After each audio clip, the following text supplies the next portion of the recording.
नमो भगवते वासुदेवाय नमः। आप सभी का हमारे चैनल आध्यात्मिक सागर में हार्दिक स्वागत है। आज मैं आप सभी के समक्ष ज्येष्ठ मास के महात्म्य का अध्याय 30 प्रस्तुत करने जा रही हूँ। ज्येष्ठ मास महात्म्य के प्रथम 29 अध्याय हमारे चैनल पर अपलोडेड है। आप उन्हें भी प्लेलिस्ट में जाकर सुन सकते हैं। ज्येष्ठ मास महात्म्य के समाप्त होने के बाद हमारे चैनल पर आषाढ़ मास महात्म्य की कथा का भी आप श्रवण करेंगे। हमारे चैनल आध्यात्मिक सागर पर श्रीमद् भगवद गीता सार की महात्म्य और अध्याय की वीडियोस भी हर दिन नियम से अपलोड होती हैं। आप उन्हें भी जरूर सुनिएगा। तो आइए शुरू करते हैं ज्येष्ठ मास महात्म्य का अध्याय 30। इस अध्याय में वट सावित्री व्रत वर्णन और सत्यवान सावित्री कथा का वर्णन है। स्कंद जी कहने लगे, हे ऋषियों, इस ज्येष्ठ मास की त्रयोदशी से लेकर पूर्णिमा पर्यंत 3 दिन का यह सावित्री व्रत कहा गया है। इसको स्त्रियां सौभाग्य के लिए करती हैं।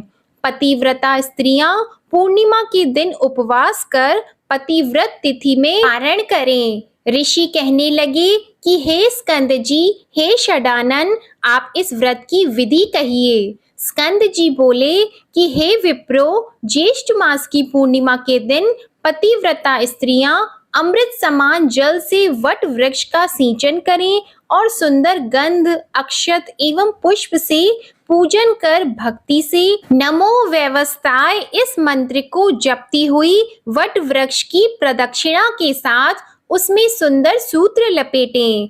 इस व्रत को समाहित चित्त से 1 वर्ष पर्यंत करें तथा रात्रि में भोजन करें और वर्ष के प्रत्येक पक्ष में वट वृक्ष का पूजन करें। पुनः ज्येष्ठ मास आने पर द्वादशी के दिन सूक्ष्म भोजन करें और त्रयोदशी के दिन प्रातः दातून आदि करके नियम ग्रहण करें कि हे जगद्रात्रि, आज से लेकर मैं 3 रात्रि पर्यंत लंघन करूंगी और चौथे दिन चंद्रमा को अर्घ देकर उस सती सावित्री का पूजन करूंगी। यथाशक्ति ब्राह्मणों को भोजन कराकर भोजन करूंगी। हे शुभे, मेरे व्रत को पूर्ण करो, किसी प्रकार विघ्न उत्पन्न न हो। इसके पश्चात सप्त धान्य से पूरित वंश पात्र को कलश पर स्थापित करें और उसे वंश पात्र पर वस्त्र सहित प्रतिमा रखें। सुवर्ण की प्रतिमा ब्रह्मा और सावित्री की तथा धर्मराज की प्रतिमा बनाकर पूजन करें। वट वृक्ष के मूल भाग पर स्थापित घट के ऊपर प्रतिमा 3 दिन तक स्थापित करें। पूर्णिमा के दिन प्रातः काल उठकर स्नान आदि नित्य क्रिया करके सम्यक प्रकार से पूजन करें। सत्य सावित्री की प्रतिमा स्वर्णमयी बनाकर चांदी की शैया पर स्थापित करें और काष्ठ का बोझ रखें। यमराज के निमित्त भक्ति से दीप दान करें। ऐसा करने से पतिव्रता स्त्री अपने पति के साथ समस्त सुखों को भोगने वाली होती है। स्त्री हो, विधवा हो, अपुत्री हो, कुमारी हो, पति युक्ता हो या सुपुत्री हो, सभी को इस व्रत को करना चाहिए। अर्घ का मंत्र है, हे ओंकार पूर्व के, हे देवी वीणा पुस्तक धारिणी, हे पतिव्रते, हे महाभागे, हे वंदी जाए, हे शुचि स्मित, हे दृढ़मते, आपको नमस्कार है। हे वेद गर्भे, हे निमित्त प्रिय भाषण करने वाली, हे सुव्रते, आप इस अर्घ को ग्रहण करें, आपको नमस्कार है। हे देव, आपसे देवता, असुर, दानव, मनुष्य सहित समस्त जगत व्याप्त है। हे देव, आप सत्यवत को धारण करने वाले हैं। हे ब्रह्मा रूप, आपको नमस्कार है।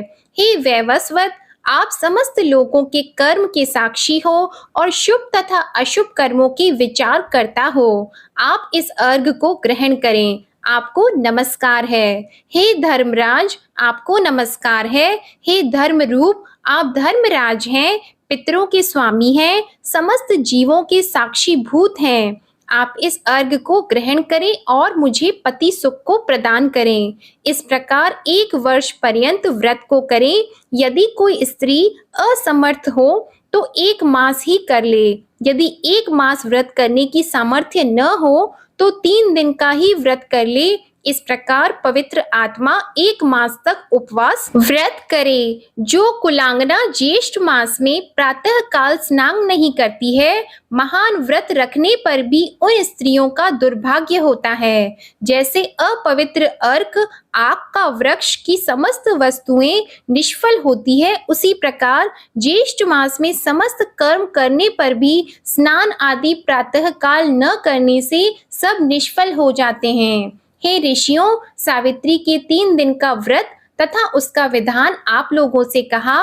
व्यास जी राजा युधिष्ठिर से कहते हैं कि हे नराधिप, ज्येष्ठ मास की पूर्णिमा यदि ज्येष्ठ नक्षत्र से युक्त हो तो छाता जूता दान करने से राजा होते हैं। स्कंद जी ऋषियों से कहने लगे कि हे ऋषियों, श्री वेद व्यास जी राजा युधिष्ठिर से बोले कि हे राजन, अब हम श्रेष्ठ स्त्रियों का महाभाग्य वर्णन करते हैं।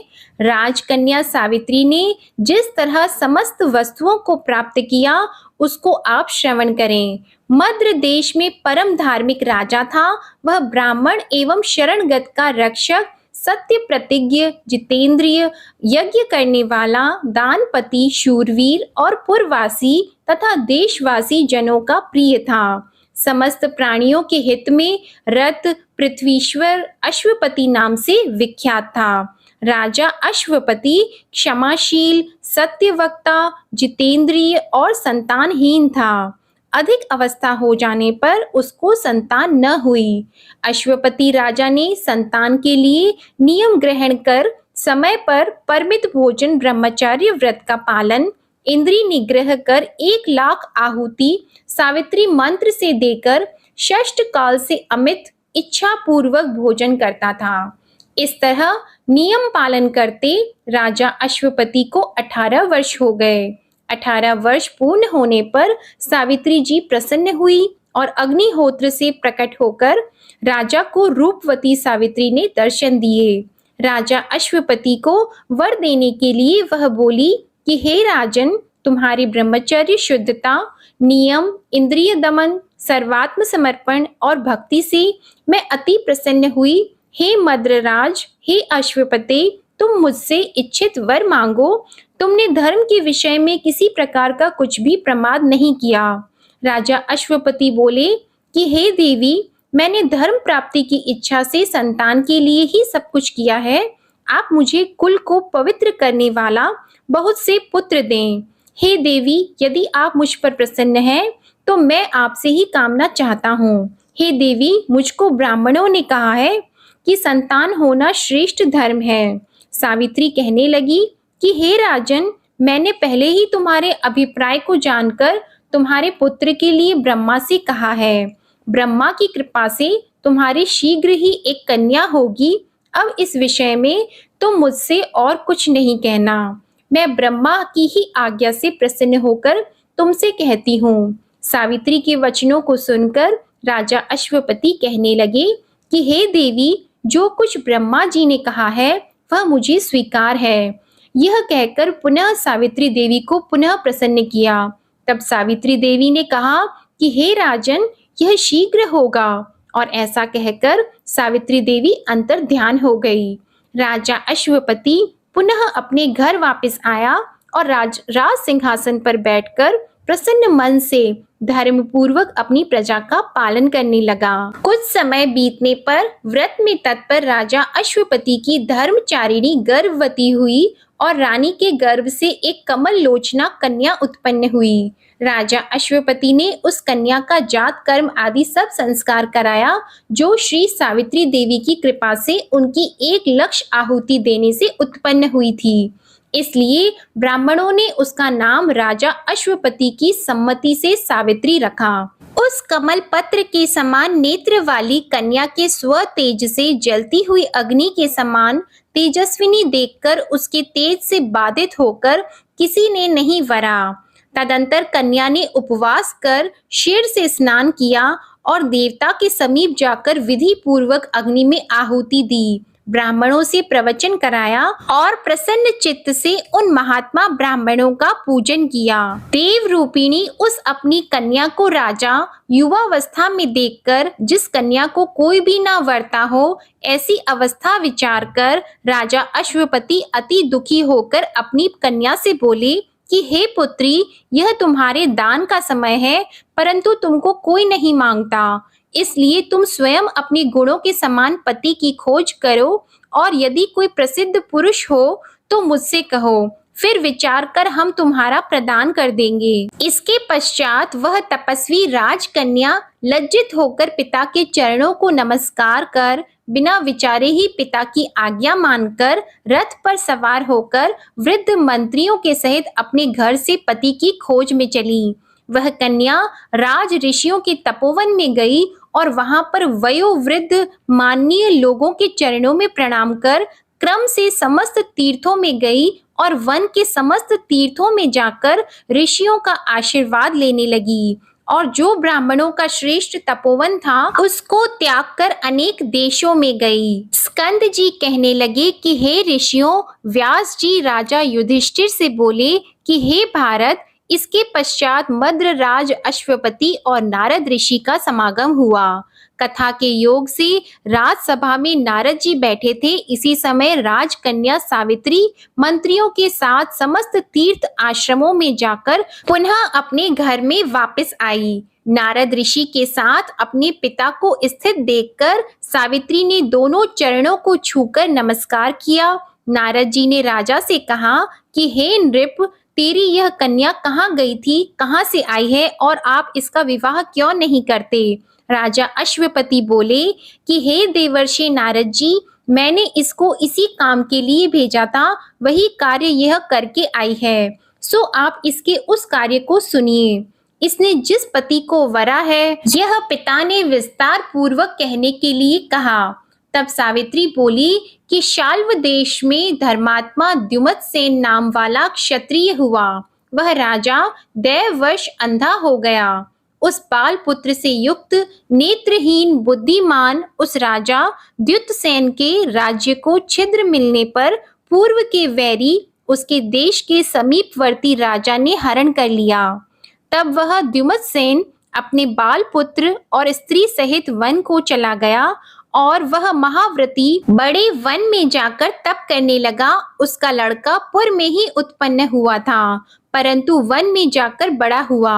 वहां वह सत्यवान नाम से प्रसिद्ध है, उसी को मैंने वरा है। इस बालक के पिता और माता दोनों ही सदैव सत्य बोलते हैं, अतः ब्राह्मणों ने इसका नाम सत्यवान रखा है। राजा अश्वपति बोले कि हे नारद जी, आप उस बालक को समस्त गुणों से युक्त कहते हैं, यदि उसमें कोई दोष हो तो वह भी आप मुझसे कहिए। नारद जी बोले कि हे राजन, उसके सब गुणों को दबा देने वाला एक ही दोष है और दूसरा कोई नहीं।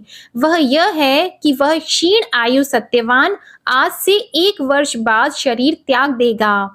राजा अश्वपति ने कहा कि हे सावित्री, हे शोभने, दूसरे को वरने जाओ। उस सत्यवान में समस्त गुणों को दबाने वाला एक दोष है कि वह अल्प आयु है और वह बालक 1 वर्ष में देह त्याग देगा। ऐसा मुझे नारद जी ने कहा है।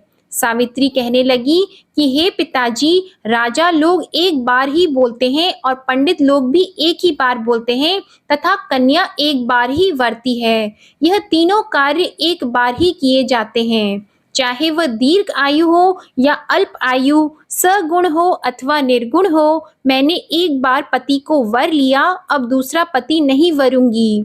मन से कार्य निश्चित होने पर ही किया जाता है और वचन से कहा जाता है, उसके बाद ही कर्म किया जाता है। उसमें प्रमाणभूत मेरा मन है। नारद जी बोले कि हे नरश्रेष्ठ, सत्यवान के विषय में सावित्री का विचार स्थिर है, इसलिए आपकी कन्या का विवाह सत्यवान के साथ कर देना ही मुझे उचित मालूम होता है। तब राजा अश्वपति ने कहा कि मैंने बिना विचार किए ही यह वचन कहे हैं, अब मैं आपके सत्य वचन को ही कहूंगा, क्योंकि आप मेरे गुरु हैं। इस प्रकार नारद जी बोले कि हे राजन, आपकी पुत्री का विवाह संबंध विघ्न रहित हो, और ऐसा कहकर नारद जी उठकर स्वर्ग लोक को चले गए और तदंतर राजा अश्वपति ने भी अपनी कन्या का सब वैवाहिक कार्य संपन्न किया। स्कंद जी बोले कि हे ऋषियों, नारद जी के चले जाने पर सब वृद्ध द्विज ऋत्विज पुरोहित वर्ग को बुलाकर पुण्यतिथि में राजा अश्वपति ने राजा द्युमत्सेन के आश्रम में जाने के लिए यात्रा की। राजा अश्वपति ने राजा द्युमत्सेन से कहा कि मेरी शोभना कन्या सावित्री नाम की है। हे धर्मज्ञ, आप उसको अपनी पुत्र वधू के रूप में ग्रहण करें। आप मेरी कन्या को अपनी पुत्र वधू बनाने के निमित्त और आपका पुत्र उसको भार्या बनाने के निमित्त ग्रहण करे। राजा द्युमत्सेन बोले कि हे राजन, मेरा विचार पहले ही आपके साथ संबंध करने का था, परंतु इस समय मैं राज्यहीन हूँ, इसलिए मैंने अपना निश्चय आपसे कहा। इसके पश्चात दोनों राजाओं ने आश्रमवासी सभी द्विजों को एकत्रित करके विधि पूर्वक विवाह संस्कार कर दिया। राजा अश्वपति वर के योग्य कन्या का सामग्री सहित दान करके अपने घर वापस आ गए और सावित्री ने अपनी सेवा गुण, नम्रता, शील और समस्त गृह कार्यों में सेवा करके सबको प्रसन्न किया। इस प्रकार उन दोनों का उस वन में रहकर कुछ समय बीत गया, लेकिन वह नारद जी की भविष्यवाणी को भूली नहीं थी। समय बीतता गया, आखिर में साल का वह दिन नजदीक आ गया। तब वह अपने सास ससुर से बोली कि घर की सुख शांति के लिए मुझे कुछ दिन एकांत में रहना पड़ेगा। सावित्री ने 2 दिन एकांत में बिताए और तीसरे दिन सत्यवान जब जंगल में लकड़ी लेने जाने लगा, तब सावित्री ने अपने पति देव से प्रार्थना की कि पतिदेव, आज तक मैंने आपकी आज्ञा का पालन किया है। आज मेरे मन में आपके साथ वन में जाने की इच्छा है, जो मैं अपने सास ससुर की आज्ञा लेकर आपके साथ वन में चलूंगी। सास ने कहा, बेटी, तुम 2-3 दिन की भूखी प्यासी हो और कभी चले जाना। लेकिन सावित्री को नारद जी की भविष्यवाणी याद थी। वह तो जिद करके सास ससुर की आज्ञा लेकर वन में चली गई। सत्यवान पूरा दिन लकड़ी काट कर लाया और वन में फल तोड़कर दोनों ने खाना खाया। शाम हुई तब सत्यवान ने सावित्री से कहा कि मेरा सिर दर्द हो रहा है, तेरी गोद में सोने दे। सावित्री को शंका हुई कि अब वह समय नजदीक आ गया है। सत्यवान को अपनी गोद में सुलाया और सत्यवान को नींद आने लगी तो सावित्री को एक आश्चर्य हुआ, क्योंकि उसके पास में एक कालाकट आदमी आ रहा था। उसके हाथ में एक डोरी का फंदा था और वह सावित्री को बड़ा ही तेजस्वी लग रहा था। उसने देखा कि वह फंदा सत्यवान के गले में डालकर रस्सी से उसे खींच लिया और सत्यवान के प्राण ले लिए। जब सावित्री ने भी अपने बल से पूछा, महाराज, आप कौन हैं और ये क्या कर रहे हो? तब वह बोला, मैं यमराज हूँ और तेरे पति के प्राण लेकर जा रहा हूँ। मेरे दूत बार बार आते हैं और तेरे पति का पुण्य उसे ले जाने नहीं देते, इसलिए मैं खुद आया हूँ। अब तुम अपने पति का दाह संस्कार कर अपने सास ससुर के साथ घर चली जाओ। सास ससुर की सेवा करना, इतना कहकर यमराज जाने लगे तो सावित्री भी उसके साथ पीछे पीछे जाने लगी। यमराज ने देखा कि यह तो मेरे पीछे पीछे आ रही है। तब यमराज ने कहा, तुम मेरे पीछे पीछे क्यों आ रही हो? सावित्री ने कहा, मैं पति के बिना कहाँ रहूंगी, आपके साथ चलूंगी तो शायद मुझे ज्यादा पुण्य होगा। सावित्री के इस मीठे उत्तर से यमराज बहुत प्रसन्न हुए और कहा, तुम एक वरदान मांग लो। तब सावित्री ने कहा, मेरे अंधे सास ससुर को आंखें व राजपाट वापस दिला दो। तथास्तु कहकर यमराज आगे जाने लगे। फिर भी सावित्री ने उनका पीछा किया। यमराज ने देखा, यह तो फिर भी मेरे पीछे पीछे आ रही है। उसने फिर सावित्री को घर जाने के लिए कहा। सावित्री ने फिर पहले वाला ही जवाब दिया कि पति के बिना मैं कहाँ रहूंगी। यमराज फिर उसकी बात से संतुष्ट हुए व दूसरा वरदान मांगने के लिए कहा। सावित्री ने दूर से वरदान में अपने पिता का वंश बढ़ाने वाला भाई मांगा, जो सुंदर और वीर हो। यमराज ने फिर तथास्तु कहा और आगे चले गए। सावित्री ने फिर से यमराज का पीछा नहीं छोड़ा और यमराज ने पीछे मुड़कर कहा कि तुम अब वापस घर लौट जाओ, बहुत अंधेरा हो गया है। सावित्री फिर भी नहीं मानी तो यमराज ने कहा, मैं तुम्हारे ऊपर बहुत प्रसन्न हूँ, तुम तीसरा वर मांग लो, तुम्हें क्या चाहिए? सावित्री बोली, मैं अर्जुन जैसी 100 पुत्र की माता बनूं। तो यमराज ने तथास्तु कहा और आगे जाने लगे। लेकिन सावित्री ने उनको रोका और कहा, मेरे पति को आप अब भी कहाँ ले जा रहे हो? मेरे पति को प्राण दिए बिना मेरे 100 पुत्र कैसे होंगे? ऐसे तो आपका वचन झूठा हो जाएगा। यमराज भी सोच में पड़ गए और कहा, तुमने तो अपनी मीठी वाणी से मुझे पूरा ही ठग लिया। तुम्हारे पति के प्राण मेरे को वापस देने ही पड़ेंगे। यमराज तो सत्यवान को वापस प्राण देकर स्वर्ग में पधार गए और सावित्री वापस उसी वृक्ष के नीचे आई। पति सत्यवान गहरी नींद से उठ गए। सत्यवान ने अपनी पत्नी से कहा, आज तो मुझे बहुत गहरी नींद आई। तब सावित्री ने उनके सिर पर हाथ फेरते हुए कहा, ऐसी नींद तो बैरी दुश्मन को भी नहीं आए। पति पत्नी दोनों घर गए और माता पिता की आंखें वापस आ गई। इधर राज्य के प्रधान जी दौड़े आए कि आप महल पधारो और अपने राज्य को संभालो। जब सत्यवान और सावित्री घर पहुंचे, अपने सास ससुर को पूरी बात बताई। माता पिता और सास ससुर ने सावित्री को बहुत बहुत आशीर्वाद दिए। तत्पश्चात स्कंद जी ने ऋषियों से कहा कि फिर सत्यवान और सावित्री ने राजपाट सहित बहुत वर्षों तक राज्य किया और अपने पिता के भी पुत्र हुआ और सावित्री का भाई। सावित्री भी यमराज के आशीर्वाद से 100 पुत्रों की मां बनी। हे विप्रो, यह उत्तम व्रत महात्म्य आप लोगों से मैंने कहा। इस व्रत के प्रभाव से क्षीण आयु सावित्री का पति जीवित हो गया। अतः यह व्रत सब स्त्रियों को करना चाहिए। यह व्रत पति सौभाग्य का फलदाता है। इति श्री ज्येष्ठ मास महात्म्य समाप्त। बोलो भगवान विष्णु और माता लक्ष्मी की जय। ओम नमो भगवते वासुदेवाय नमः। आप सभी पर भगवान विष्णु और माता लक्ष्मी की कृपा सदा बनी रहे। ज्येष्ठ मास महात्म्य की कथाओं को प्रेम से सुनने के लिए आप सभी श्रोताओं को मेरा हार्दिक आभार। इसी प्रकार से आप आषाढ़ मास महात्म्य की कथा को भी जरूर सुनिएगा। आषाढ़ मास महात्म्य की कथा कल से प्रतिदिन नियम से हमारे चैनल पर अपलोड की जाएगी। इसके लिए आप हमारे चैनल आध्यात्मिक सागर को सब्सक्राइब करके बेल आइकन भी दबाएं। यह वीडियो पसंद आई हो तो इसे लाइक करें, शेयर करें और कमेंट सेक्शन में ओम नमो भगवते वासुदेवाय नमः लिखना ना भूलें। धन्यवाद।